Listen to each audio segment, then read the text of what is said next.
Hello दोस्तों, इस video में हम बात करेंगे बीएड सेकेंड ईयर के पेपर सेकंड की। और इस पेपर सेकंड की यूनिट है ये तीसरी, यानी कि ये पार्ट 3 है इस वीडियो का। और इस वीडियो में हम बात कर रहे हैं एग्ज़ाम प्लानर के एमसीक्यू की, जो बहुत इंपॉर्टेंट हैं और जिसमें कहा जाता है कि एग्ज़ाम प्लानर में कुछ एरर्स भी हैं, तो हमने इनमें उसको भी क्लियर किया है, एरर्स को भी। तो हम चाहते हैं कि जो आपका सेकंड पेपर है, क्योंकि आपके एग्ज़ाम्स भी नज़दीक आ रहे हैं, 9 तारीख से हैं, तो हम आपका जो सेकंड पेपर है उसको हम सबसे पहले कंप्लीट कर सकते हैं। 9 अगस्त को आपका जो है सेकंड पेपर है और फर्स्ट पेपर जो है 16 अगस्त को हो गया है। तो आपका जो सेकंड पेपर है ये हम सबसे पहले कंप्लीट करवा रहे हैं कि जितने भी इसके यूनिट्स हैं, सारी यूनिट जो हैं आज हम कंप्लीट करवा देंगे। जितनी भी 6 यूनिट हैं सेकंड पेपर में, तो 6 यूनिट आपको शाम तक जो है आपको ये सारे वीडियोस आज मिल जाएंगे। आज आपका जो सेकंड पेपर है वो कंप्लीट हो जाएगा। जैसा कि आप कई लोगों ने कमेंट भी किया कि सर सेकंड पेपर कंप्लीट करवा दीजिए, तो आज हम आपका सेकंड पेपर कंप्लीट करवा देंगे। इसके बाद जो है हम थर्ड पेपर कंप्लीट करवाएंगे, फिर फोर्थ पेपर, और सबसे लास्ट में जो है फर्स्ट पेपर हम एग्ज़ाम प्लानर का कंप्लीट करवा देंगे। तो आप लोग हमें कमेंट करके ज़रूर बताइएगा कि आपको ये कैसा विचार लगा, क्या ये करना सही है। अगर आप ऐसा चाहते हैं तो हमें कमेंट करके बता दीजिएगा, ताकि हम और वीडियो जो है आपके लिए अपलोड कर दें। शाम तक आपको सारी वीडियोस सेकंड पेपर की मिल जाएंगी। और इसके लिए आप सबसे पहले हमारे चैनल को सब्सक्राइब कर लीजिए और कमेंट करके ज़रूर बताया कीजिए, और इस वीडियो को ज़्यादा से ज़्यादा शेयर भी कर दीजिए ताकि बाकी लोग भी इससे लाभान्वित हो सकें। तो आइए शुरू करते हैं। यूनिट 3 है पाठ्यक्रम के विकास के निर्धारक और मॉडल। ये यूनिट 3 है। इसके परिचय दिया है, तो आप लोग इसका जो थ्योरी है, आप थ्योरी जो है इसकी पढ़ लेना कि पाठ्यक्रम का परिचय क्या होता है। पाठ्यक्रम विकास के मॉडल का परिचय, यानी विकास के मॉडल दिया है कि वास्तविकता का एक सरलीकृत प्रतिनिधित्व जिसे अक्सर आरेखीय रूप में दर्शाया जाता है। ऑप्शंस दिए हैं, मतलब पॉइंट दिए हैं 1 2 3 4। उसके बाद हिल्डा टाबा क्या होता है, तो हिल्डा टाबा क्या है, 7 दिसंबर 1902 से 6 जुलाई 1967 तक एक वास्तुकार, एक पाठ्यक्रम सिद्धांतकार, एक पाठ्यक्रम सुधारक और एक शिक्षक थी। तो ये कि हिल्डा टाबा कौन थी, आप ये जो है इसकी थ्योरी जो है आप अच्छे से पढ़ लेना वीडियो को पॉज करके, ताकि आपको इस टॉपिक को अच्छे से समझने में मदद मिल सके, आपका कॉन्सेप्ट क्लियर हो सके। और फिर पुणे में मॉडलिंग संस्थान ये क्या होता है, और पाठ्यक्रम पर यानी टाबा के कुछ दार्शनिक विचार हैं, ये हेडिंग दी है। तो आप इसकी हेडिंग्स को एक दो बार जो है रिवाइज कर लेंगे तो आपके ये जो कॉन्सेप्ट है क्लियर हो जाएगा इस टॉपिक का। और टाबा मॉडल क्या है, टाबा मॉडल आगमनात्मक दृष्टिकोण है, या टाबा मॉडल का आगमनात्मक दृष्टिकोण क्या है, और टाबा मॉडल में कौन कौन से कदम उठाए गए हैं, और शिक्षार्थियों की ज़रूरतों का निदान भी किया गया है टाबा मॉडल में, और कौन सी प्रक्रियाएं होती हैं, व्यवस्थित निदान प्रक्रियाएं होती हैं। उसके बाद पाठ्यक्रम का विकास, उसके बाद टायलर मॉडल दिया है, ये भी बहुत इंपॉर्टेंट है टायलर मॉडल। उसके बाद पहला था टाबा मॉडल और ये टाइबर मॉडल है। तो आप इसको भी अच्छे से पढ़ लेना थ्योरी, क्योंकि हम आपका समय नहीं बेकार करना चाहते हैं, इसलिए आप जो है इसको अच्छे से पढ़ लेना। इस टॉपिक को हम सीधे जो है आपके ऑब्जेक्टिव टाइप्स के क्वेश्चन पे आते हैं इस यूनिट से जितने भी बने हैं। उसके बाद हेडिंग दी है पाठ्यक्रम के निर्धारक, दार्शनिक रुझान, शिक्षण गतिविधियाँ, आदर्शवाद, उसके बाद यथार्थवाद, फिर व्यवहारिकता या प्रयोगवाद तीसरी हेडिंग है। इसके बाद अस्तित्ववाद। ये सारी हेडिंग्स जो हैं बहुत इंपॉर्टेंट हैं, आप इनको अच्छे से रिवाइज कर लेना, वीडियो की स्पीड डाउन करके, स्पीड कम करके, ताकि आपकी कॉन्सेप्ट क्लियर हो जाए। और जो हम ऑब्जेक्टिव टाइप्स के क्वेश्चन बताने वाले हैं, सॉल्व करवाने वाले हैं, वो आपकी समझ में अच्छे से आ जाएँ। पुनर्निर्माणवाद, और इसके बाद आ गया हमारा वस्तुनिष्ठ प्रश्न। तो ये सारे जो है आप थ्योरी इसकी पढ़ लेना। और फिर हम शुरुआत करते हैं सीधे वस्तुनिष्ठ प्रश्न या ऑब्जेक्टिव टाइप प्रश्न से। तो हम आशा करते हैं आपको ये वीडियो पसंद आएगा और इस वीडियो को अंत तक देखना।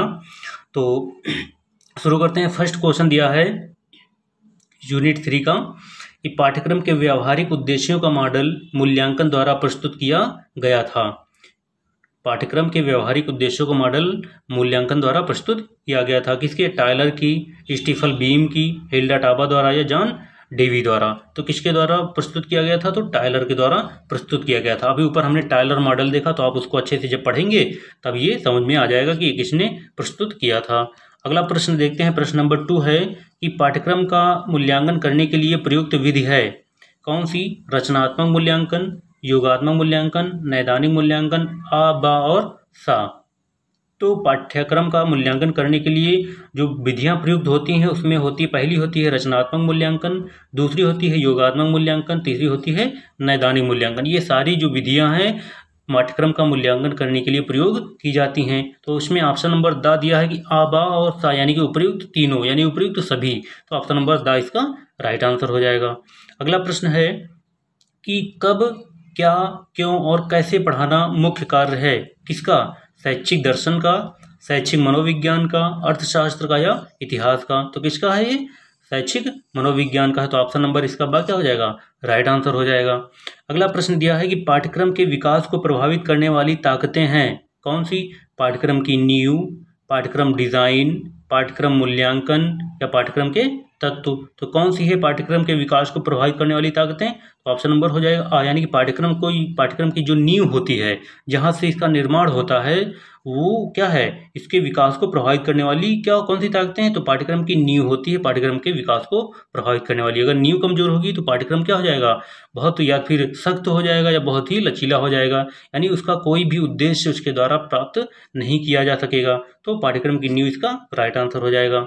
अगला प्रश्न दिया है कि पाठ्यक्रम के दार्शनिक आधार का संबंध है किससे? विचार से, इतिहास से, अर्थव्यवस्था से या सामग्री से? तो पाठ्यक्रम के दार्शनिक आधार का संबंध हमने पिछले वीडियो में भी देखा, क्या था? विचार था। यानी कि पाठ्यक्रम का दार्शनिक आधार क्या है? कि पाठ्यक्रम के बारे में विचार किया जाए, दार्शनिक आधार विचार है। ऑप्शन नंबर आ राइट आंसर हो जाएगा। अगला प्रश्न है 6 नंबर दिया है कि प्राथमिक कक्षाओं के लिए पाठ्यक्रम पर बल दिया गया है कौन सा? शिक्षक केंद्रित पाठ्यक्रम, एकीकृत पाठ्यक्रम, विषय आधारित पाठ्यक्रम या इनमें से कोई नहीं? तो ऑप्शन नंबर इसका क्या हो जाएगा? दा, इनमें से कोई नहीं है कि प्राथमिक कक्षाओं के लिए पाठ्यक्रम पर बल दिया गया है। प्राथमिक कक्षाओं के लिए किस पर दिया जाता है? तो इसमें दा नहीं होना चाहिए मेरे हिसाब से, तो इसमें होना चाहिए इंटीग्रेटेड पाठ्यक्रम यानी कि इंटीग्रेटेड करिकुलम, यानी कि इसमें होना चाहिए एकीकृत पाठ्यक्रम। प्राथमिक कक्षाओं के लिए पाठ्यक्रम पर बल दिया गया कैसे?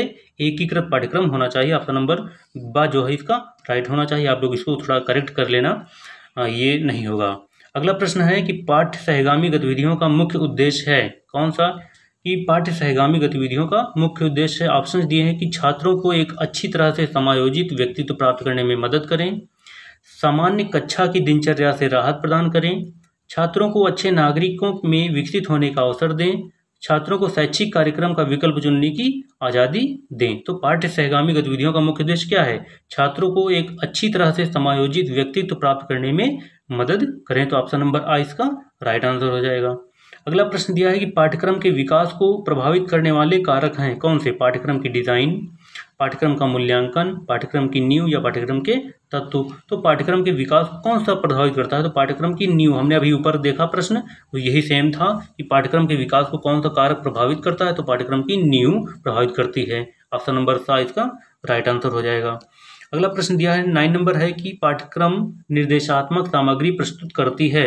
पाठ्यक्रम निर्देशात्मक सामग्री प्रस्तुत करती है। तो ऑप्शन नंबर कौन सा है? एलिजाल, मैक्सिको, जैक केरो, डब्ल्यू टेलर या स्मिथ। तो इनमें से किसने कहा है कि पाठ्यक्रम जो है निर्देशात्मक सामग्री प्रस्तुत करती है?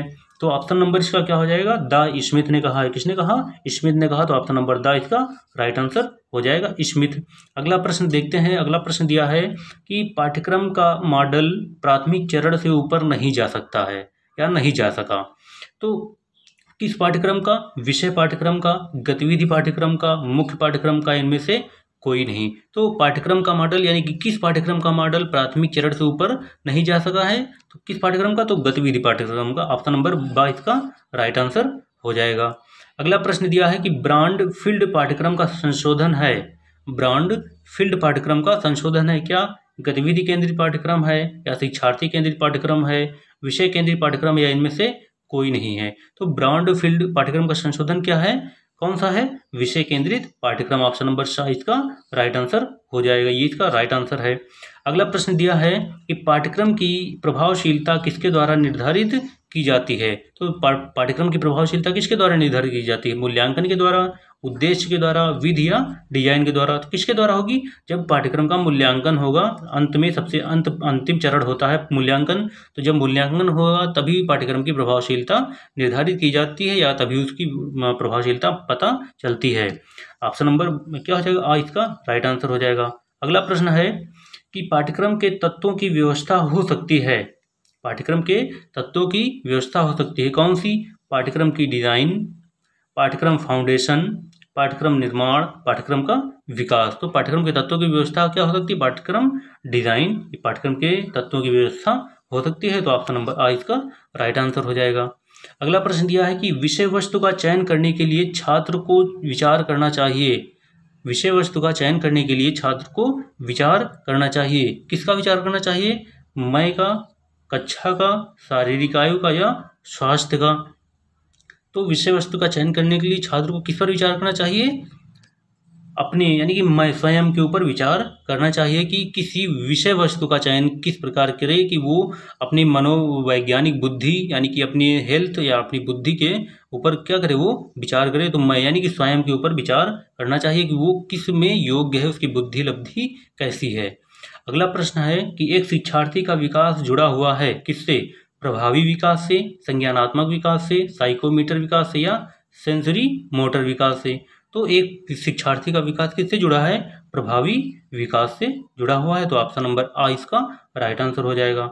अगला प्रश्न दिया है 16 नंबर है कि पाठ्यक्रम के दार्शनिक आधार का संबंध है क्या, विचार, इतिहास, अर्थव्यवस्था या सामग्री। तो हमने भी देखा ये भी प्रश्न बार बार रिपीट हो रहे हैं, बहुत इंपॉर्टेंट क्वेश्चन हैं फ्रेंड्स, बहुत इंपॉर्टेंट क्वेश्चन हैं, ये बार बार रिपीट हो रहे हैं। तो पाठ्यक्रम के दार्शनिक आधार का संबंध क्या हो जाएगा, तो ऑप्शन नंबर आ विचार हो जाएगा, यानी ऑप्शन नंबर आ विचार ये राइट आंसर हो जाएगा। अगला है कि जॉन डेवी की सोच पर आधारित पाठ्यक्रम है कौन सा, शिक्षार्थी केंद्रित पाठ्यक्रम, गतिविधि केंद्रित पाठ्यक्रम या विषय केंद्रित पाठ्यक्रम या इनमें से कोई नहीं। तो जॉन डेवी की सोच किस पर थी कि वो यानी कि एक्टिविटी पर जो आधारित होगा, एक्टिविटी पर आधारित जो पाठ्यक्रम होता है, करिकुलम होता है, उस पर वो ज़्यादा जोर देते हैं। तो जॉन डेवी की सोच किस पर आधारित है, गतिविधि केंद्रित पाठ्यक्रम पर आधारित है। अगला प्रश्न दिया है कि सामग्री पाठ्यक्रम विकास में सुधार के लिए उपयोग किया जाने वाला मूल्यांकन है, योगात्मक मूल्यांकन, रचनात्मक मूल्यांकन, नैदानिक मूल्यांकन या इनमें से कोई नहीं। तो कौन सा होगा ऑप्शन नंबर, ऑप्शन नंबर इसका हो जाएगा ए, यानी कि योगात्मक मूल्यांकन इसका राइट आंसर हो जाएगा। अगला प्रश्न है पाठ्यक्रम की प्रभावशीलता किसके द्वारा निर्धारित की जाती है, किसके द्वारा, सामुदायिक सहयोग के द्वारा, शिक्षण क्षमता के द्वारा, छात्र हित के द्वारा या पर्यवेक्षण की वास्तविकता के द्वारा। तो पाठ्यक्रम की प्रभावशीलता किसके द्वारा की जाती है, निर्धारित की जाती है, तो छात्र हित के द्वारा, यानी कि उस पाठ्यक्रम से छात्र का कितना हित हो रहा है उसके द्वारा इसकी प्रभावशीलता निर्धारित की जाती है। अगला प्रश्न देखते हैं।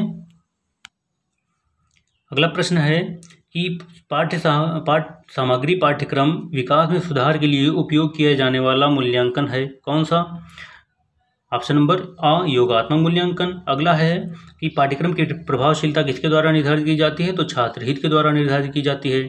20 नंबर दिया है कि शिक्षा में प्रकृतिवाद के समर्थक कौन थे, फ्रोलबेल, आर्मस्ट्रांग, जॉन लेक या रोसेव। तो शिक्षा में प्रकृतिवाद यानी नेचुरलिज्म के समर्थक कौन थे, तो रोसेव थे, ऑप्शन नंबर द इसका राइट आंसर हो जाएगा। अगला प्रश्न देखते हैं 21 नंबर दिया है कि पाठ्यक्रम से आप क्या समझते हैं, पाठ्यक्रम से आप क्या समझते हैं कि एक बच्चा पाठ्यक्रम के माध्यम से सीखता है या वार्षिक अध्ययन का कुल योग पूरे वर्ष छात्रों को शिक्षकों द्वारा पढ़ाए जाने वाले पाठ्यक्रम को इंगित करता है या एक स्कूल की गतिविधियों का कुल योग। तो पाठ्यक्रम का मतलब क्या होता है कि पूरे वर्ष में छात्रों को शिक्षकों द्वारा पढ़ाए जाने वाले पाठ्यक्रम को इंगित करता है, ये पाठ्यक्रम होता है। अगला प्रश्न देखते हैं कि महात्मा गांधी ने किस शिक्षा प्रणाली का प्रतिपादन किया था, किस शिक्षा प्रणाली का, गतिविधियों द्वारा शिक्षण हो, संगीत के माध्यम से शिक्षण हो, श्रवण अध्ययन श्रवण ध्यान आदि द्वारा अध्यापन हो या ये सभी। तो महात्मा गांधी ने किस शिक्षा प्रणाली का प्रतिपादन किया था कि गतिविधियों द्वारा शिक्षण हो, संगीत के माध्यम से शिक्षा दी जाए या श्रवण ध्यान आदि द्वारा अध्यापन किया जाए। तो ऑप्शन नंबर इसका क्या हो जाएगा, द ये सभी हैं, उपरोक्त तो सभी ऑप्शन सही हैं। अगला प्रश्न है कि बैक टू नेचर यानी कि प्रकृति की ओर लौटो, इसका नारा किसने दिया, यथार्थवाद ने, व्यावहारिकतावाद ने या प्रकृतिवाद ने या अस्तित्ववाद ने। तो बैक टू नेचर यानी कि प्रकृति की ओर वापस आओ या प्रकृति की ओर लौटो, किसका नारा था, प्रकृतिवाद का, नेचुरलिज्म का ये नारा था। अगला प्रश्न है 24 नंबर दिया है कि प्रकृतिवाद के बारे में कौन सा कथन सही नहीं है। आप इसका विशेष ध्यान रखेंगे कौन सा कथन सही नहीं है। तो पुनर्जागरण काल के पतित मानवतावाद के खिलाफ प्रतिक्रिया, पुनर्जागरण काल के पतित मानवतावाद के खिलाफ प्रतिक्रिया, शिक्षा में परिष्कार, मित्रता, त्रिमता और सामग्री के खिलाफ प्रतिक्रिया, या किताबों और भाषाई रूपों के केवल अध्ययन के खिलाफ प्रतिक्रिया। तो प्रकृतिवाद के बारे में कौन सा कथन सही नहीं है? तो किताबों और भाषाई रूपों के केवल अध्ययन के खिलाफ प्रतिक्रिया, ये राइट आंसर नहीं है। अगला प्रश्न है कि किसने कहा कि सामान्य अभ्यास को उलट दें और आप लगभग हमेशा सही करो। सामान्य अभ्यास को उलट दें और आप लगभग हमेशा सही करो। तो किसने कहा? महात्मा गांधी ने, रूसो ने, डेवी ने या प्लेटो ने? किसने कहा? तो रूसो ने कहा। ऑप्शन नंबर 22 का राइट आंसर हो जाएगा। अगला प्रश्न है कि मानव संस्थान मूर्खता का एक द्रव्यमान है और अंतर्विरोध भी। यह कथन किसका है? बर्नार्ड शॉ का, रूसो का, या डायन डेवी का, या रविन्द्रनाथ टैगोर का? तो मानव संस्थान मूर्खता का एक द्रव्यमान है और अंतर विरोध भी। तो यह कथन किसका है? यह कथन रूसो का है। ऑप्शन नंबर 22 का राइट आंसर हो जाएगा। अगला प्रश्न दिया है 26 नंबर है, 27 नंबर सॉरी प्रिंट गलत हो गया, कि शिक्षा दर्शन के किस स्कूल के अनुसार व्यक्ति के व्यक्तित्व का उत्थान किसका कार्य है?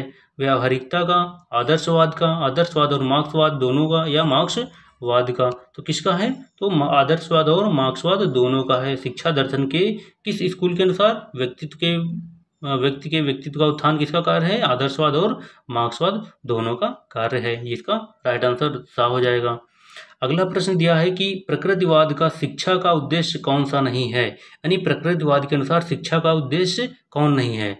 शिक्षा जीवन के निचले रूपों से मनुष्य के विकास की धारणा है, अस्तित्व के संघर्ष के लिए, व्यक्ति या राष्ट्र को तैयार करने के लिए ताकि अस्तित्व सुनिश्चित किया जा सके, या फिर विद्यार्थियों को अपने परिवेश के अनुरूप और अच्छी तरह से अनुकूलित होने के लिए सीखने में मदद करने के लिए, या फिर विद्यार्थियों में नैतिक और नैतिक मूल्यों को विकसित करने के लिए। तो यानी कि प्रकृतिवाद का शिक्षा का उद्देश्य कौन सा नहीं है?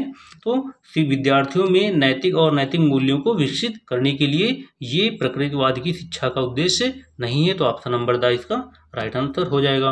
अगला प्रश्न देखते हैं 29 नंबर है, 29 है, कि किस स्कूल का विचार था भगवान सभी चीज़ों को अच्छा बनाता है, तो जो हस्तक्षेप करते हैं और वे दुष्ट हो जाते हैं।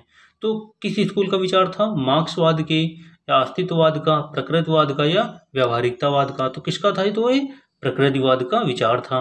ऑप्शन नंबर सा इसका राइट आंसर हो जाएगा।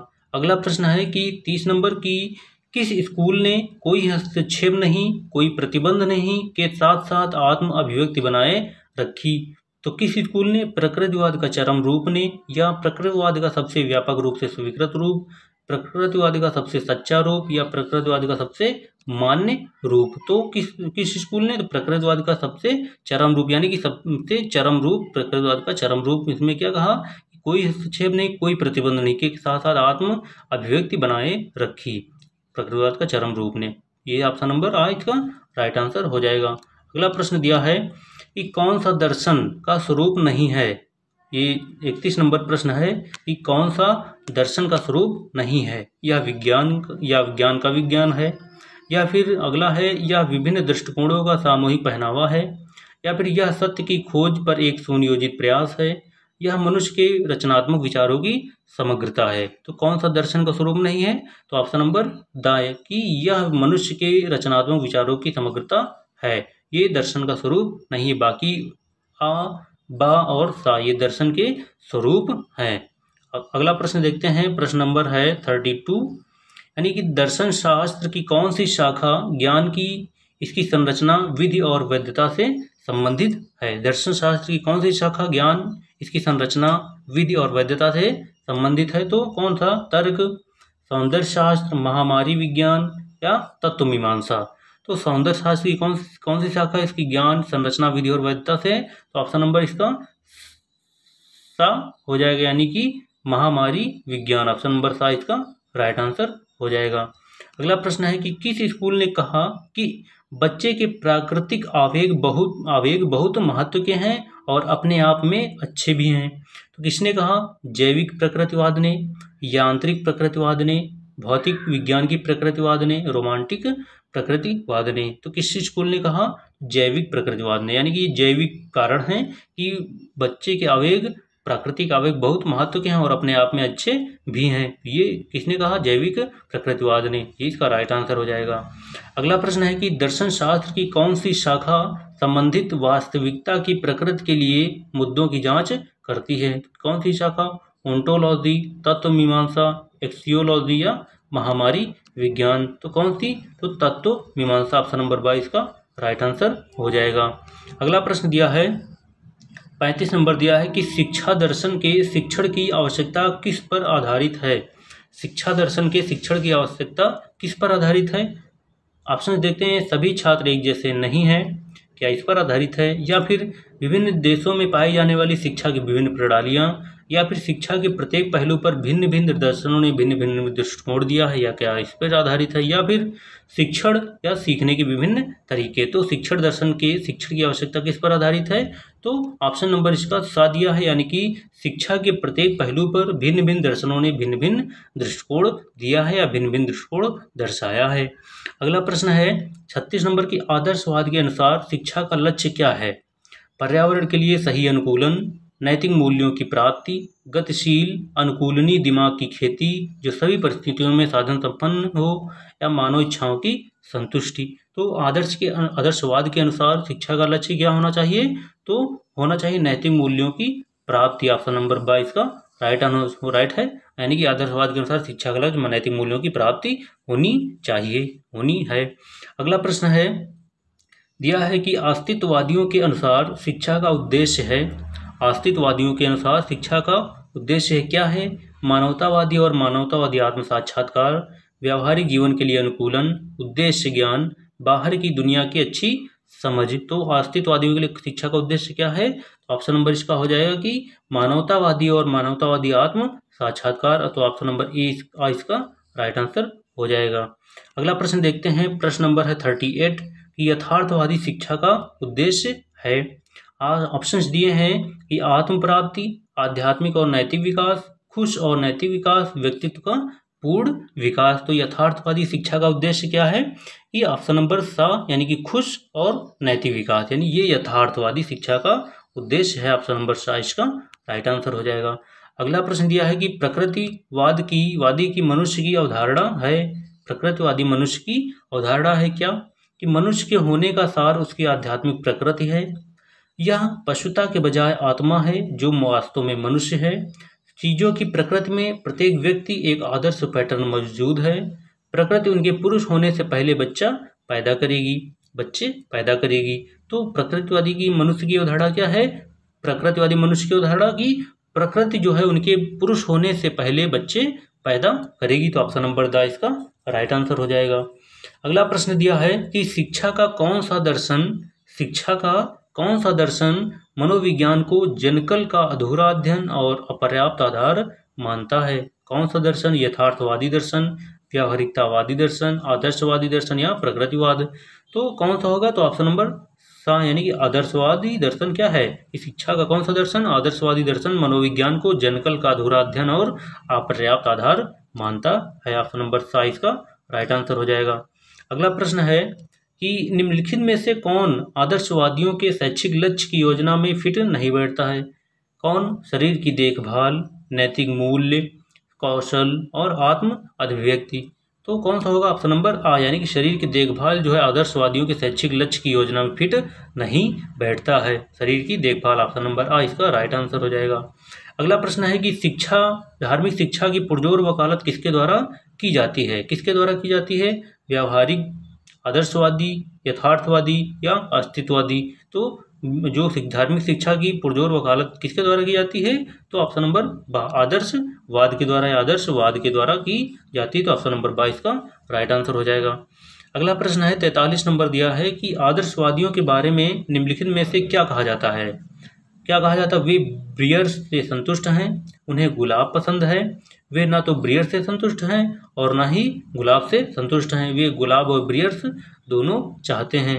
तो कौन सा ऑप्शन सही होगा? कि सा, यानी कि वे ना तो ब्रियर्स से संतुष्ट हैं और ना ही गुलाब से संतुष्ट हैं। तो ऑप्शन नंबर सा इसका राइट आंसर हो जाएगा। अगला प्रश्न दिया है 44 नंबर कि शिक्षा के दर्शन के किस स्कूल की वकालत की शिक्षण की परियोजना पद्धति होती है? यथार्थवाद की, व्यावहारिकतावाद, आदर्शवाद या प्रकृतिवाद। तो कौन सा होगा? व्यावहारिकतावाद हो, यानी कि व्यावहारिकता होगी। ऑप्शन नंबर 22 का राइट आंसर हो जाएगा। अगला प्रश्न है कि शिक्षा की योजना शिक्षण की प्ले वे पद्धति पर बल दिया गया है, कौन सी? प्रकृतिवादी शिक्षा, यथार्थवादी शिक्षा, व्यावहारिकतावादी या अस्तित्ववादी। तो कौन सी होगी? प्रकृतिवादी, यानी कि ऑप्शन नंबर आ इसका राइट आंसर हो जाएगा। अगला प्रश्न है कि व्यवहारवादियों के अनुसार शिक्षा का सबसे व्यापक रूप से स्वीकृत तरीका कौन सा है? व्यवहारवादियों के अनुसार शिक्षा का सबसे व्यापक रूप से स्वीकृत तरीका कौन सा है? शिक्षक द्वारा व्याख्यान, बच्चे को सीखने के लिए स्वतंत्र छोड़ना, करके सीखना, अनुमानी विधि। तो कौन सा है? तो करके सीखना, यानी कि प्रैक्टिकल नॉलेज, प्रैक्टिकल लर्निंग। ये क्या है? व्यवहारवादियों के अनुसार शिक्षा का सबसे व्यापक रूप से स्वीकृत तरीका है कि आप पहले एक्टिविटी करें, यानी कि करके सीखें। ये इसका राइट आंसर हो जाएगा। अगला प्रश्न है कि व्यवहारिकतावादी के खिलाफ है क्या? बाहरी परीक्षा, विशेषज्ञ शिक्षक, अलग अलग विषयों में ज्ञान का टूटना, शाश्वत आध्यात्मिक मूल। तो व्यवहारिकतावादी के खिलाफ क्या है? अलग अलग विषयों में ज्ञान का टूटना। ऑप्शन नंबर 27 का राइट आंसर ये व्यवहारिकतावादियों के खिलाफ है। अगला प्रश्न है 48 नंबर दिया है कि नैतिक प्रशिक्षण के संबंध में प्रकृतिवाद की तुलना में व्यवहारिकता की जिम्मेदारी की भावना अधिक होती है, क्योंकि व्यवहारिकता की जिम्मेदारी की भावना अधिक होती है क्योंकि क्यों कि मुफ्त गतिविधि जिसमें व्यवहारिक शिक्षा प्रणाली शामिल है, मतलब लाइसेंस नहीं है, बल्कि इसका मतलब एक निर्देशित गतिविधि है। या फिर दिया है कि वे मूल्यों के शिक्षण पर जोर देते हैं, या फिर वे शिक्षा को मूल रूप से एक सामाजिक प्रक्रिया मानते हैं, या वे नहीं चाहते कि शिक्षक घटनास्थल से हट जाएं। तो 48 का ऑप्शन नंबर क्या हो जाएगा? आ, यानी कि नैतिक प्रशिक्षण के संबंध में प्रकृतिवाद की तुलना में व्यवहारिकता की जिम्मेदारी की भावना अधिक होती है, क्योंकि क्या होता है कि क्योंकि मुफ्त गतिविधि जिसमें व्यवहारिक शिक्षा प्रणाली शामिल है, मतलब लाइसेंस नहीं है, बल्कि इसका मतलब एक निर्देशित गतिविधि है। तो ऑप्शन नंबर आ इसका राइट आंसर हो जाएगा। अगला प्रश्न है 49 नंबर दिया है कि व्यवहारिकतावादियों के निम्नलिखित में से कौन सा दावा स्वीकार्य नहीं है? व्यवहारिकतावादियों का निम्नलिखित में से कौन सा दावा स्वीकार्य नहीं है? ऑप्शन देखते हैं कि छात्र की मुक्त गतिविधि के परिणाम स्वरूप पहल और स्वतंत्रता और नैतिक अनुशासन के स्थायी दृष्टिकोण होने की संभावना है, या फिर नागरिकता में प्रशिक्षण स्कूल और सामुदायिक गतिविधियों के माध्यम से संभव है, स्कूल की सह पाठ्यक्रम गतिविधियों के माध्यम से चरित्र में प्रशिक्षण है, पर्याप्त के लिए या पाठ्यक्रम के लिए बच्चे का अपना अनुभव मूल्यवान है, निम्न का विकास बच्चे का व्यक्तित्व है। तो ऑप्शन नंबर इसका क्या हो जाएगा? ऑप्शन नंबर आ इसका राइट आंसर हो जाएगा। अगला प्रश्न देखते हैं 49 के बाद आता है 50 नंबर प्रश्न है, दिया है कि परियोजना विधि का शिक्षण है एक बकाया का योगदान किसका? यथार्थवाद का, व्यावहारिकता का, प्रकृतिवाद का या आदर्शवाद का। तो परियोजना विधि का शिक्षण है एक बकाया का योगदान किसका? व्यावहारिकता का। ऑप्शन नंबर 22 का राइट आंसर हो जाएगा। अगला प्रश्न है कि परियोजना पद्धति की विशेषताएं कौन सी हैं? समस्याग्रस्त अधिनियम, अपनी प्राकृतिक सेटिंग में ले जाया जाना, बच्चे के व्यक्तित्व के सर्वांगीण विकास के लिए प्रयुक्त एक शैक्षिक उपक्रम। तो परियोजना पद्धति की विशेषता कौन सी है? तो बच्चे के व्यक्तित्व के सर्वांगीण विकास के लिए प्रयुक्त परियोजना पद्धति प्रयुक्त होती है। तो परियोजना पद्धति की विशेषता क्या होगी? बच्चे के व्यक्तित्व का सर्वांगीण विकास हो। अगला प्रश्न है 51 हो गया। 52 नंबर है 52 नंबर है कि निम्नलिखित में से कौन परियोजना पद्धति में अनिवार्य रूप से वांछनीय नहीं है? कौन परियोजना का कार्य उतना ही वास्तविक है जितना कि स्कूल की दीवारों के बाहर जीवन का कार्य, या फिर परियोजना के कार्य में रचनात्मक प्रयास या उपज या विचार या उपज उद्देश्य परिणाम शामिल हैं, या फिर परियोजना का कार्य बच्चों के लिए संदेश से भरा होना चाहिए। अगला है परियोजना का कार्य काफ़ी दिलचस्प होना चाहिए ताकि छात्र वास्तव में इसे पूरा करने के लिए उत्सुक हो सके। तो कौन सा अनिवार्य रूप से वांछनीय नहीं है? तो ऑप्शन नंबर सा, यानी कि परियोजना का कार्य बच्चों के लिए संदेश से भरा होना चाहिए, ये वांछित कार्य नहीं है, वांछित रूप अनिवार्य रूप से वांछित नहीं है। अगला प्रश्न देखते हैं कि दिया है परियोजना पद्धति का एक बड़ा नुकसान कौन सा है? यह बच्चे के अधिकांश समय का उपभोग करता है, यह बच्चे के ज्ञान में अंतराल छोड़ता है, बच्चे आमतौर पर इसमें रुचि नहीं रखते हैं, शिक्षक आमतौर पर इसके माध्यम से पढ़ाना पसंद नहीं करते हैं। तो परियोजना पद्धति का एक सबसे बड़ा नुकसान क्या है कि यह बच्चे के ज्ञान में अंतराल छोड़ देता है। तो ऑप्शन नंबर 22 इसका राइट आंसर हो जाएगा। अगला प्रश्न दिया है 54 है, परियोजना विधि द्वारा सीखना तकनीकी रूप से जाना जाता है। परियोजना विधि द्वारा सीखना तकनीकी रूप से जाना जाता है क्या? आकस्मिक सीखना, कुशल सीखना, व्यवस्थित सीखना या पर्याप्त शिक्षा? क्या होगा ऑप्शन नंबर आ यानी कि आकस्मिक सीखना। परियोजना विधि द्वारा सीखना तकनीकी रूप से जाना जाता है, किस रूप में? आकस्मिक सीखना जाना जाता है। अगला प्रश्न है 55 है कि प्रयोगवादी के अनुसार शिक्षा है क्या? पूरी तरह से छात्र उन्मुख, पूरी तरह से समाज उन्मुख, पूरी तरह से उद्देश्यपूर्ण उन्मुख या पूरी तरह से अंतः विषय पर आधारित? तो प्रयोगवादी के अनुसार शिक्षा क्या है? पूरी तरह से उद्देश्यपूर्ण पर या उद्देश्यों की पूर्ति पर आधारित शिक्षा है। ऑप्शन नंबर 27 का राइट आंसर हो जाएगा।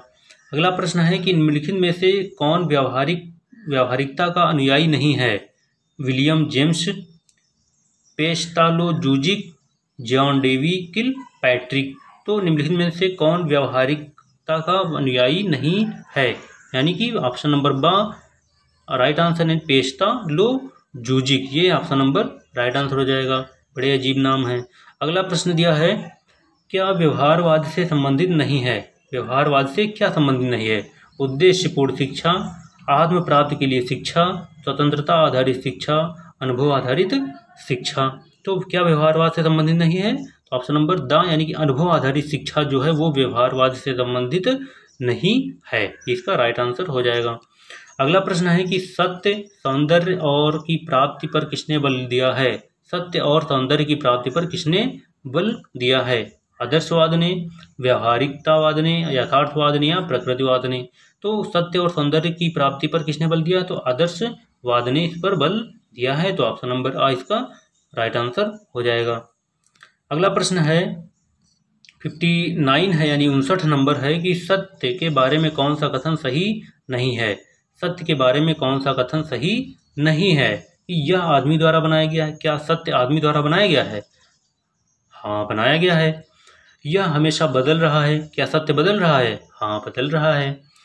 यह शाश्वत है? ये भी क्या ये सत्य शाश्वत है? तो नहीं, शाश्वत नहीं है। और वास्तविक व्यवहार में सच साबित होता है? हाँ, जब रियलिटी पता होती है तब सत्य क्या होता है? सच साबित हो जाता है। तो ये भी सही है।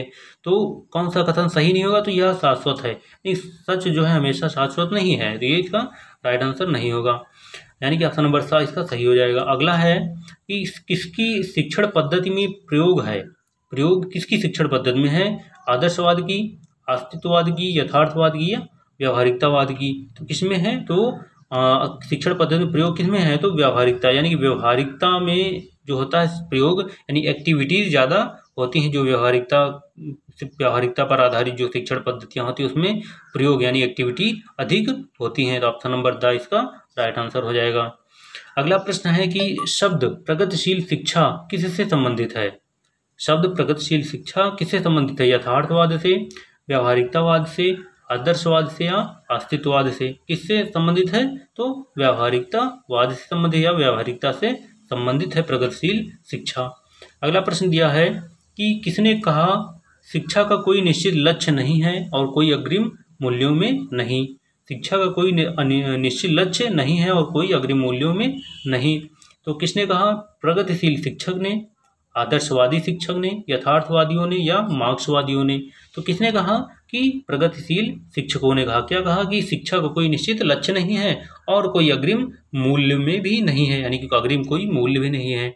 ऑप्शन नंबर आ इसका राइट आंसर हो जाएगा। अगला प्रश्न दिया है कि शिक्षा के दर्शन का कौन सा स्कूल पर्यटन और यात्रा के माध्यम से पुरुषों और चीज़ों के प्रत्यक्ष अध्ययन पर जोर देता है? तो शिक्षा के दर्शन का कौन सा स्कूल? सामाजिक यथार्थवाद, आदर्शवाद, अस्तित्ववाद या मार्क्सवाद? तो कौन सा होगा? तो ऑप्शन नंबर आ सामाजिक यथार्थवाद होगा। ऑप्शन नंबर आ राइट आंसर हो जाएगा। अगला प्रश्न है कि कौन सा स्कूल मानता है कि सभी इंद्रियां ज्ञान के माध्यम से आती हैं? कौन सा स्कूल मानता है? आदर्शवाद मानता है, सेंस यथार्थवाद मानता है, व्यावहारिकतावाद मानता है या अस्तित्ववाद मानता है? तो कौन सा स्कूल मानता है कि सभी इंद्रियां ज्ञान के माध्यम से आती हैं? तो सेंस यथार्थवाद मानता है। ऑप्शन नंबर बा सेंस यथार्थवाद, ये इसका राइट आंसर हो जाएगा। अगला प्रश्न दिया है 65 नंबर है कि किस स्कूल ने नारा लगाया, किस स्कूल ने नारा लगाया, चीज़ें जैसी हैं और जीवन में उनका सामना होने की संभावना है, ना कि शब्दों। यानी कि जो जैसी चीज़ें हैं उनका सामना वैसे ही होने की संभावना है, ना कि शब्दों के माध्यम से आप उन्हें बदल सकते हैं या कुछ और कर सकते हैं। तो इसका क्या होगा, शब्दों या प्रयोगवादी किस स्कूल ने लगाया, प्रयोगवादियों ने, यथार्थवादियों ने, आदर्शवादियों ने या अस्तित्ववादियों ने। तो किसने किया है, तो यथार्थवादियों ने क्या कहा कि जैसी चीज़ें हैं जीवन में उनका सामना वैसे ही होने की संभावना है, ना कि शब्दों में। अगला प्रश्न है कि जैसा हक्सले ने विनती की एक पूर्ण की शुरुआत और पूरी तरह से वैज्ञानिक संस्कृति स्कूलों में है, वह है कौन सा, कि वह है होने का दावा किया। क्या होने का दावा किया, एक आदर्शवादी, एक यथार्थवादी, एक प्रयोगवादी या एक प्रकृतिवादी। तो क्या होने का दावा किया, एक यथार्थवादी होने का दावा किया। ऑप्शन नंबर 22 का राइट आंसर हो जाएगा। अगला प्रश्न दिया है, प्रश्न नंबर है 67 दिया है कि शिक्षा में यथार्थवाद का जन्म हुआ है, कहाँ से हुआ है, पुनर्जागरण का उत्साह से, 17वीं शताब्दी का महान धार्मिक आंदोलन से, 19वीं शताब्दी के दौरान स्कूलों के काम और बाहर की दुनिया के जीवन के बीच एक दरार से, पुनर्जागरण के बाद मानवतावाद का पतन से। तो शिक्षा में यथार्थवाद का जन्म कहाँ से हुआ है, ऑप्शन नंबर सा, यानी कि 19वीं शताब्दी के दौरान स्कूलों के काम और बाहर की दुनिया के जीवन के बीच एक दरार से यथार्थवाद, शिक्षा में यथार्थवाद का जन्म हुआ है। ऑप्शन नंबर सा इसका राइट आंसर हो जाएगा। अगला प्रश्न दिया है 68 नंबर है कि शिक्षा में यथार्थवाद द्वारा निम्नलिखित में से किसकी आलोचना नहीं की जाती है, किसकी, स्कूल सह पाठ्यक्रम गतिविधियों के मूल्य को नकारने वाले शिक्षक, परीक्षा में पुनरुत्पादन के लिए किताबों से ज्ञान के लिए तरस रहे छात्र, स्कूलों को इस तरह से व्यवस्थित करना जो नागरिकता में व्यवहारिक प्रशिक्षण के अनुकूल हो, शिक्षण जो बच्चे के जीवन से दूर हो जाता है। तो शिक्षा में यथार्थवाद किसके द्वारा निम्नलिखित में से किसकी आलोचना नहीं की जाती है शिक्षा के यथार्थवाद में, तो ऑप्शन नंबर सा, यानी कि स्कूलों को इस तरह से व्यवस्थित करना जो नागरिकता में व्यवहारिक प्रशिक्षण के अनुकूल हो, इसकी आलोचना नहीं की जाती है। अगला प्रश्न है 69 नंबर है, यानी कि 69 नंबर की प्रासंगिक अतीत की घटनाओं के आलोक में समकालीन घटनाओं और उनकी समझ को इतिहास के शिक्षण में जगह मिलनी चाहिए। इस सिद्धांत को किसने बनाए रखा, प्रकृतिवादी, आदर्शवादी, यथार्थवादी या मार्क्सवादी। किसने बनाए रखा, तो यथार्थवादियों ने बनाए रखा। क्या कि प्रासंगिक अतीत की घटनाओं के आलोक में समकालीन घटनाओं उनकी समझ को इतिहास के शिक्षण में जगह मिलनी चाहिए, तो इसे यथार्थवादियों ने बनाए रखा। अगला प्रश्न है 70 नंबर है कि शिक्षा में यथार्थवाद के अनुसार एक शिक्षक के लिए ध्यान देने योग्य सबसे महत्वपूर्ण बात है कौन सी, शिक्षण की विधि, जो पढ़ाया जाता है उसका मूल्य और महत्व, बच्चे की प्रकृति, पढ़ाई जाने वाली सामग्री का संगठन। तो शिक्षा में यथार्थवाद के अनुसार एक शिक्षक के लिए ध्यान रखने योग्य सबसे महत्वपूर्ण क्या है, तो ऑप्शन नंबर इसका हो जाएगा बा, जो पढ़ाया जाता है उसका मूल्य और महत्व। तो ऑप्शन नंबर बा, जो पढ़ाया जाता है उसका मूल्य और महत्व, तो ऑप्शन बा इसका राइट आंसर हो जाएगा। अगला प्रश्न है कि दर्शन का कौन सा स्कूल बहुत दृढ़ता से वकालत करता है कि शिक्षा चरित्र में व्यावसायिक होनी चाहिए। दर्शन का कौन सा स्कूल बहुत दृढ़ता से वकालत करता है कि शिक्षा चरित्र में व्यावसायिक होनी चाहिए, कौन सा स्कूल, अस्तित्ववाद, प्रकृतिवाद, यथार्थवाद या प्रयोगवाद।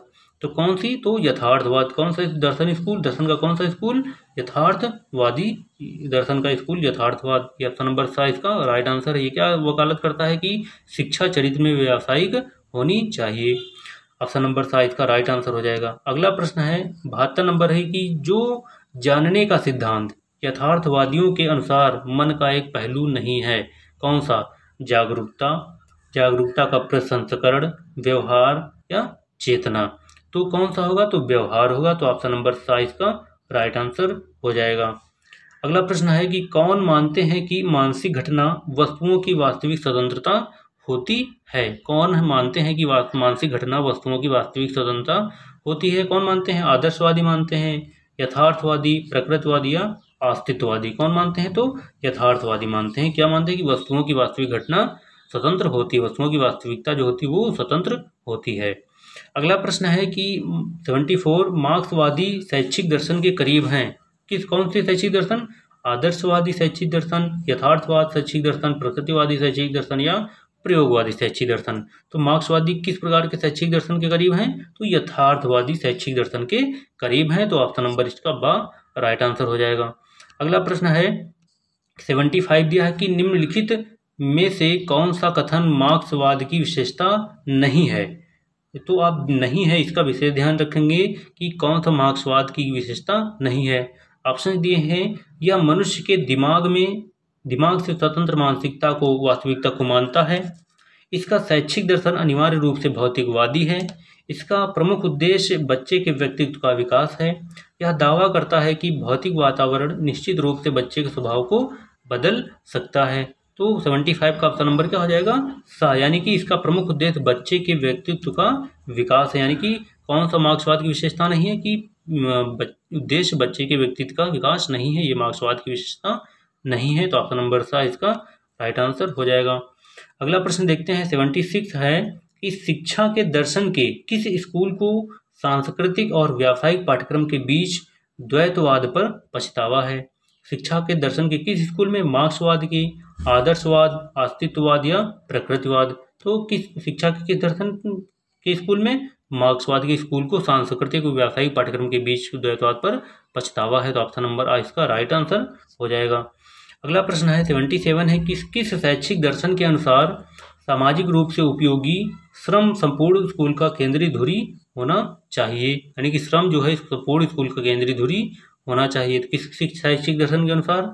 आदर्शवाद, मार्क्सवाद, अस्तित्ववाद या प्रकृतिवाद? तो किस दर्शन के अनुसार? तो मार्क्सवादी दर्शन के अनुसार सामाजिक रूप से उपयोगी श्रम जो है संपूर्ण स्कूल का केंद्रीय धुरी होना चाहिए। ऑप्शन नंबर बा इसका राइट आंसर हो जाएगा।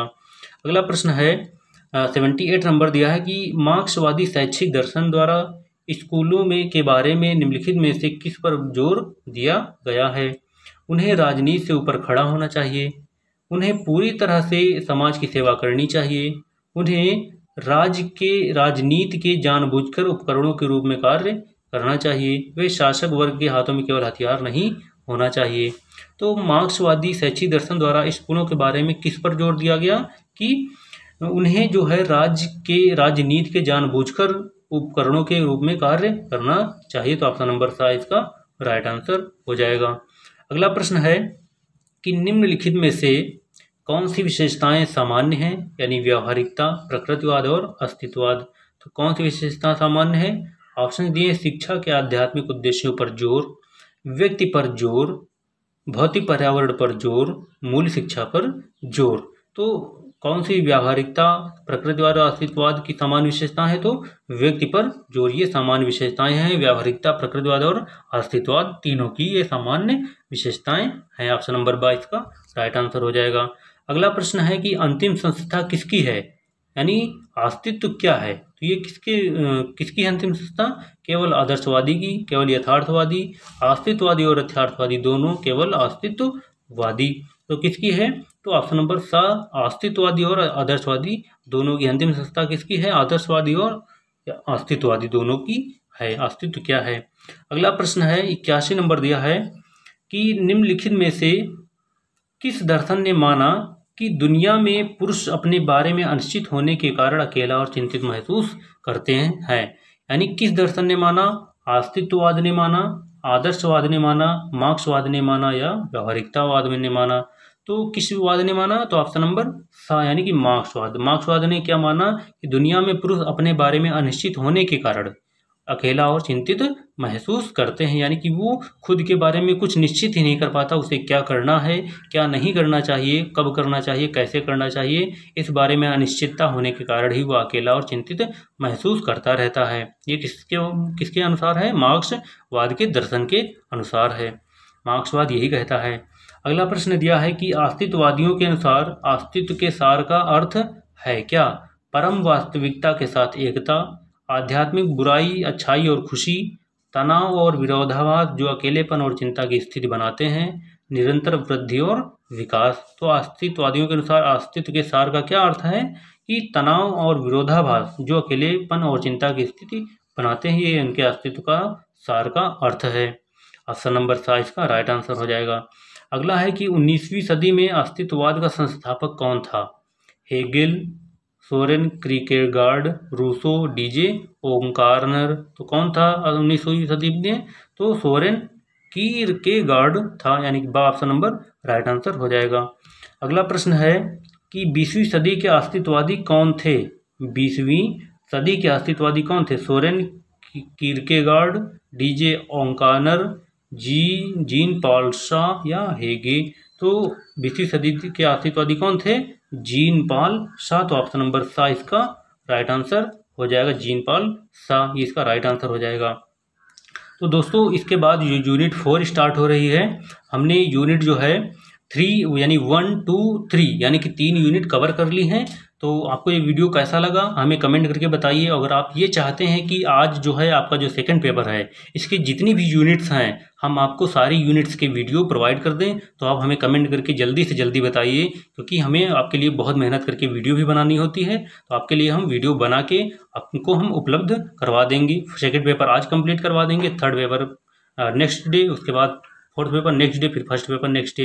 यानी कि ऐसे हम एक एक पेपर पूरा कंप्लीट करवाते चलेंगे, जिससे आप क्या करेंगे कि फर्स्ट पेपर कंप्लीट हो जाने के बाद आप उसको बार बार रिवाइज करते रहिए। इससे आपकी जो है प्रिपरेशन जो है बहुत अच्छी हो जाएगी। मेरे हिसाब से ये सही रहेगा। तो आप लोग अपने विचार हमारे कमेंट में जाके दे सकते हैं, हम आपके विचारों का स्वागत करते हैं। और आपको ये वीडियो कैसा लगा इसे लाइक कीजिए, चैनल को सब्सक्राइब कीजिए, शेयर कीजिए। फिर मिलते हैं अगले वीडियो के साथ, तब तक के लिए धन्यवाद।